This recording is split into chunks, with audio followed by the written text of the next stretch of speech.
عێراق و هەرێمی کوردستان بەردەوام هەوڵی بەرزکردنەوەی بەرهەمێنانی نەوت دەدەن. لە بەرامبەریشدا نرخی نەوت بەردەوامە لە دابەزین و تەنها لە ماوەی ساڵی ڕابردوودا لە 160 نرخی ڕاستەقینەی خۆی لەدەستداوە. دوایەوەی لە کۆبوونەوەی هێنی ڕابردووی ئۆپێکدا ئاستی بەرهەمێنانی نەوت بە هەمان ڕێژەی چەند مانگی ڕابردوو جێگیر کرایەوە. لە چەند ڕۆژی ڕابردوودا نرخی نەوت لە بازاڕەکانی گیان بە ڕێژێکی پەرچاو ڕووی لە دابەزین کرد و نزمترین ئاستی لە ماوەی 11 ساڵی ڕابردوودا تۆمار کرد و نرخی بەرمیلێک نەوتی برێند بۆ 40 دلار دابەزی. هاوکات نرخی بەرمیلێک نەوتی خاوی ئەمریکا بۆ 37 دلار دابەزی کە نزمترین ئاستە لە ساڵی 2008ەوە. جگە لە بڕیارەکەی ئۆپێک دابەزینی نرخی نەوت پەیوەستە با چەند هۆکارێکەوە کە دیارترینیان بریتین لە هۆکاری سیاسی و ئاسایشی وڵاتانی بەرهەمێنی نەوت و ئاستی بەرهەمێنانی نەوتی بەردین لەلایەن ئەمریکاوە. بازاری نەوت لە جیهاندا ڕۆژانە پێویستی بە 28 ملیۆن و 500 هەزار بەرمیل نەوتە، بەڵام ئۆپێک ڕۆژانە 30 ملیۆن و 900 هەزار بەرمیل دەخاتە بازارەوە. لە دوایین کۆبوونەوەشدا ئاسیا ناردەکردنەکەی وەکو خۆی هێشتەوە. لە ئێستادا بەهۆی دابەزینی نرخی نەوتە وڵاتانی بەرهەمێنی نەوت تووشی قەیرانی دارایی بوون و بەردەوام ڕێژەی کوردێنان لە بودجەی ئەو وڵاتانەدا ڕوو لە زیادبوون دەکات.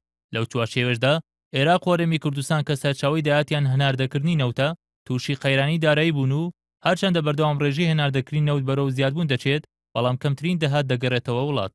لە مانگی حوزەیرانی ئەم ساڵەوە کە حکوومەت هێرم بە شێوەیەکی سەربەخۆ دەستی کردو بە هەناردەکردنی نەوت، نرخی بەرمیلێک نەوت لە 63 دلار بۆ 40 دلار دابەزیوە.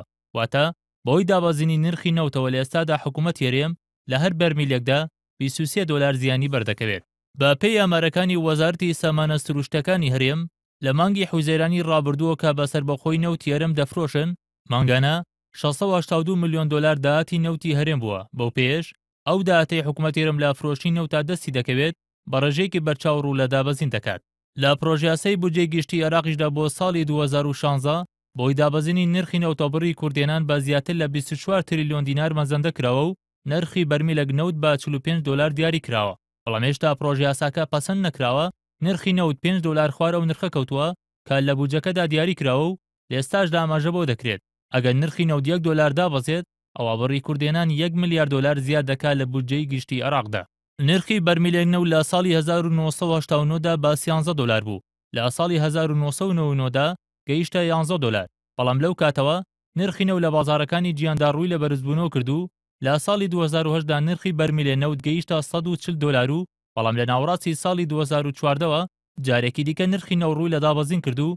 لەو کاتەوە تا ئێستا لە هەر بەرمیلێک نەوتدا 100 دلار دابەزیوە. بەرهەم ساڵح NRT